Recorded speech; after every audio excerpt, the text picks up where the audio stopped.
As we relentlessly race towards an electrified world, EVs are arriving in all shapes and sizes, both big and small. And that also goes for commercial vehicles. It's not just time for little vans to go electrified, big boys like this Mercedes-Benz Sprinter have to have their time in the sun as well. This is the very latest version, and it's a Sprinter Jim, but not as we know it.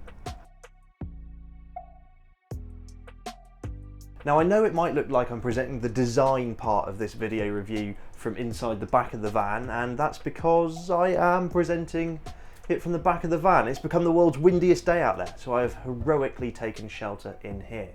Anyway, the Mercedes-Benz Sprinter recently underwent a facelift, and you can see that it's got a new, bolder, more distinctive grille. It's still very upright and sits beneath that short bonnet, but flanked by a set of raked lights, it's very much a modern look for Mercedes here.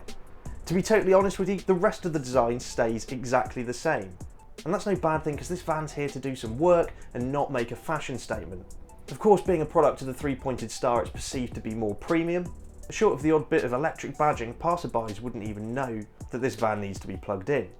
Now, the Mercedes-Benz Sprinter is typically available in a range of sizes, high tops, extended wheelbase, etc, etc. But the eSprinter for now is only available in one size, and that's a regular wheelbase with this high top for tall items. It retains all the usual useful traits of a Sprinter, like a large side opening and the tall double hinged doors that are great for loading in the back. Whilst many businesses are looking to go electric, Mercedes-Benz knows that practicality is still top of the billing for any Sprinter, and by integrating the battery into the floor of this van, there's still the same 11 meters cubed volume on the inside. Something else useful for the cargo space of this van are numerous tie-down points. Now, there is one notable downside to the eSprinter versus its conventional counterpart, and that has to do with payload weight. The eSprinter can only carry 774 kilograms versus around about a tonne in the diesel model. Moving into the Sprinter's rather spacious cabin, and it's a nice place to perch yourself up high. Big windows mean good visibility, and durable materials should put up with many hard days' work. There's plenty of storage cubbies about for tools, clipboards, tablets and other work-related miscellanea. Now, the eSprinter is only available in one trim level, and that's progressive. It's a mid-level trim. It comes standard with 16-inch alloy wheels, DAB radio, Bluetooth and an 8-meter charging cable. There's also an impressive suite of safety systems, including lane keep assist and crosswind assist, which will help on particularly windy days.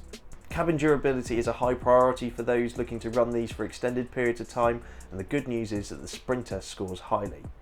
Let's talk tech, because the Mercedes-Benz eSprinter's battery is mounted low in its chassis, meaning that it doesn't impact on cargo space, which is both clever and kind of essential, this being a machine of function. Now, a charge via a standard 7 kilowatt wall box will take around 8 hours. No matter what options you tick for your Mercedes-Benz eSprinter, it will accept a 20 kilowatt fast charge, which will go from 0 to 100% in about 2 hours. However, there is an optional 80 kilowatt charge available. Tick that option box and you'll find that you can do 0 to 80% in just 30 minutes, which is pretty handy.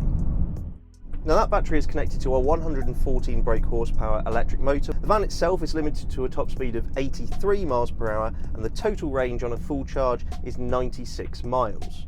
Now, a 96-mile range is far from revolutionary in the world of EVs, but when you actually think about what you see the majority of these Sprinters being used for, electric all of a sudden makes a lot of sense. I mean, just think about the past week when you've looked out your window. How many DPD, UPS, other delivery couriers have parked up on the side, diesel engine gargling, as they quickly run in and deliver a parcel about this big to every doorstep down the road. Stop, start, stop, start, stop, start, diesel engine running the whole time. It's not efficient.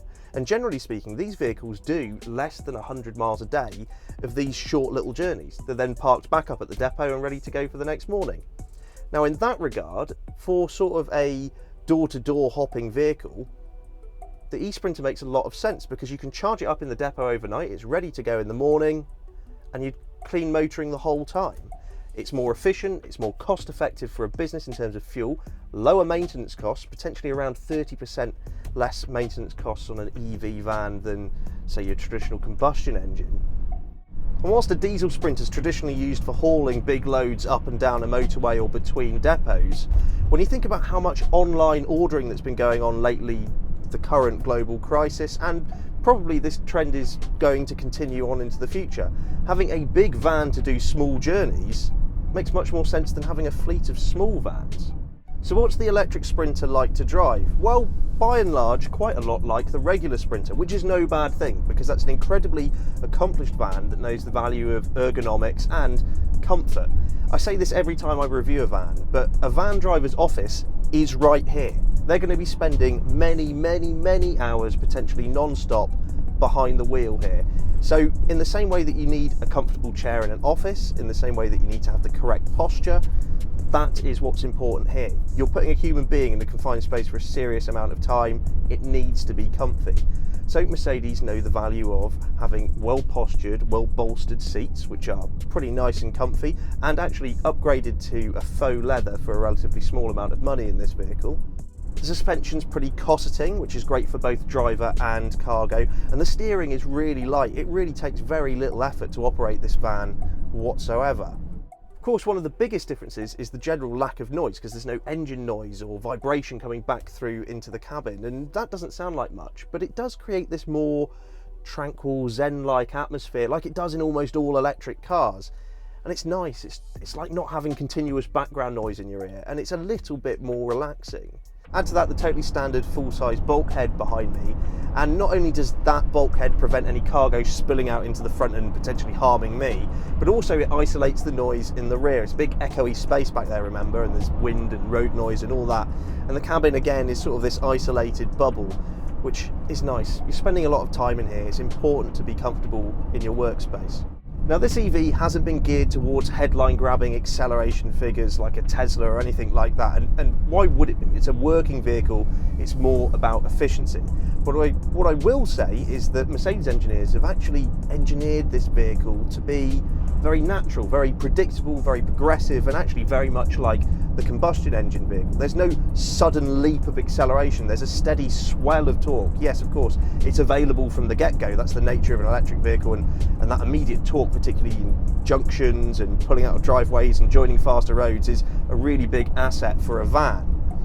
But there's a nice predictability to the way this thing goes down the road, and the same goes for its regenerative braking, that when you come off the accelerator, obviously the brakes help gather any lost energy, store that back in the battery, but in some EVs it's really aggressive, and you get that one pedal driving where you effectively don't have to use the brake pedal, which is fine to a degree. But I quite like that this van steadily bleeds off pace, and that's something that anybody transitioning from a combustion van to this van will find very natural indeed. Now, obviously, this electric Sprinter is not going to replace any of the long haulers out there. Battery technology is just not quite there yet. But there's something to do the door-to-door deliveries with sizable cargo volume and generally little compromise versus a regular Sprinter, and all of the savings that come with electric motoring. It acquits itself rather well, I think. An eSprinter retails for £51,950, which is no small amount of money in anybody's books, but there is an £8,000 government grant available for businesses looking to go for electric vans. Head to YesAuto.com for the latest car news and reviews, and don't forget to check us out on social media. We're in all the usual places such as Facebook, Twitter and Instagram. Simply search for YesAuto.